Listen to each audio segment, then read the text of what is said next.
everyone, welcome back. Welcome to Tamil Crypto Tech. நான் உங்கள் Gokulnath. So இந்த வீடியோ உங்களுக்கு தெரிஞ்சிருக்கும். யூஎஸோட இன்ஃப்ளேஷன் டேட்டா வந்திருக்கு. உண்மையிலே ஒரு பெரிய ஒரு பாசிட்டிவாக வந்திருக்கு. அதை பற்றி பார்ப்போம். அதுக்கப்புறம் வந்து எப்போ வந்து இன்ட்ரெஸ்ட் ரேட்டை வந்து கம்மி பண்ணுவாங்க, அப்புறம் பிட்காயின் டெக்னாலஜிஸ் பார்த்துருவோம். நம்ம இந்த ஜூன் மாதம் இன்ஃப்ளேஷன் டேட்டா வந்து ஆக்சுவலி 3% வந்துச்சு. நம்ம எக்ஸ்பெக்ட் பண்ணது வந்து 3.1% வந்து எக்ஸ்பெக்ட் பண்ணோம். பட் கம்மியாக வந்திருக்கு. உண்மையிலே இது மார்க்கெட்டுக்கு வந்து பாசிட்டிவ் நான் சொல்லுவேன். ஏன்னா போன மாதம் மே மாதத்துக்கான இன்ஃப்ளேஷன் டேட்டா வந்துச்சுல, அது வந்து 3.3 வந்துச்சு. இப்போ போன மாதம் 3.3 வந்துருக்கு. இப்போ 3% வந்திருக்கு. உண்மையிலே சொல்கிறேன், இது வந்து டிராஸ்டிக்காக இது வந்து கம்மியாகிட்டே இருக்கு. ஸோ இதனால வந்து மார்க்கெட்டுக்கு பாசிட்டிவாக கேட்டால் வந்து எஸ், அது வந்து பாசிட்டிவ் தான். ஆனால் வந்து லாங் டேர்முக்கு வந்து இது வந்து பாசிட்டிவ் கிடையாது. ஏன்னா போன மாதம் இப்படி தான் இன்ஃப்ளேஷன் ரேட் வந்ததுக்கப்புறம் வந்து ஒரு சின்ன ஒரு புல் ரன் மாதிரி கொடுத்துச்சு. அதுக்கப்புறம் திருப்பி வந்து லாங் டேர்மில் ஒரு ட்ராப் விழுந்துச்சு. ஏன்னா வந்து இதை விட மீட்டிங் ரொம்ப ரொம்ப முக்கியம். ஸோ மீட்டிங்கை பொறுத்த வரைக்கும் வந்து இந்த மாதம் ஜூலை 30 இதுக்கான மீட்டிங் வந்து வருது. ஸோ அதில் வந்து ஃபெடோட சேர்மன் ஜெர்மி பவுல் வந்து பேசுவார். ஆக்சுவலி போன மாதம் அவர் என்ன பேசுனான்னு கேட்டிங்கன்னா வந்து இன்ஃப்ளேஷன் டேட்டா வந்து 2% வந்ததுக்கப்புறம் எங்களுக்கு வந்து கான்ஃபிடண்டாக இருந்ததுக்கு அப்புறம் தான் நாங்கள் இன்ட்ரெஸ்ட் ரேட்டை கம்மி பண்ண ஆரம்பிப்போம் அப்படின்ற மாதிரி வந்து போன மாதம் வந்து ஜெர்மி பவுல் வந்து பேசியிருக்காரு.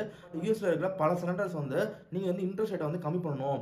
ஏன்னா வந்து இந்த இன்ஃப்ளேஷன் ரேட்டை கம்மியாகிறதுனால பாசிட்டிவ் தான் மார்க்கெட்டுக்கு. ஆனால் அதை விட பெரிய பாசிட்டிவ்ங்கிறது வந்து இன்ட்ரெஸ்ட் ரேட்டை வந்து கம்மி பண்ணாதான் மார்க்கெட் வந்து பெரிய அளவில் புல்டன் ஆகும். அப்போ தான் பணம் வந்து உள்ளே வரும்.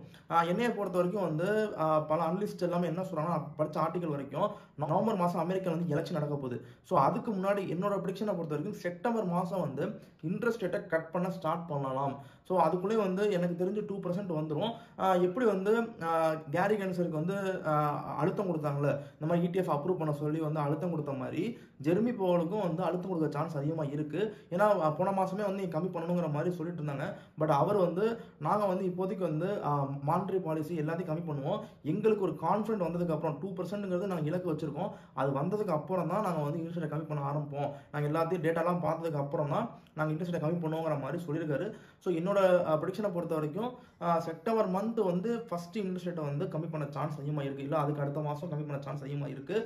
ஸோ அது வரைக்கும் மார்க்கெட் வந்து ஒரு சின்ன புடன் அடித்தாலும் அக்குமேட்டிங் ஃபேஸ்க்குள்ளே போகிறதுக்கான சான்ஸ் வந்து ரொம்ப ரொம்ப அதிகமாக இருக்குது. ஓகே, இது முடிஞ்சா இப்போ அடுத்து வந்து பிட்காயின் டெக்னாலஜிஸ் பார்த்துலாம். பிட்காயின் ப்ரைஸை பொறுத்த வரைக்கும் வந்து 59,000 இருக்குது. ஆக்சுவலி வந்து இன்றைக்கி வந்து இன்ஃப்ளேஷன் டேட்டா வரதுனால வந்து கொஞ்சம் பேனிக் பண்ணாங்க. திருப்பி வந்து இப்போ ஒரு பம்ப் ஆகிட்டு இருக்கு. என்னையை பொறுத்த வரைக்கும் வந்து ஃபஸ்ட்டு சப்போர்ட்டாக வந்து 20 டே மூவிங் ஆவரேஜாக வந்து $60,200 இருக்குது.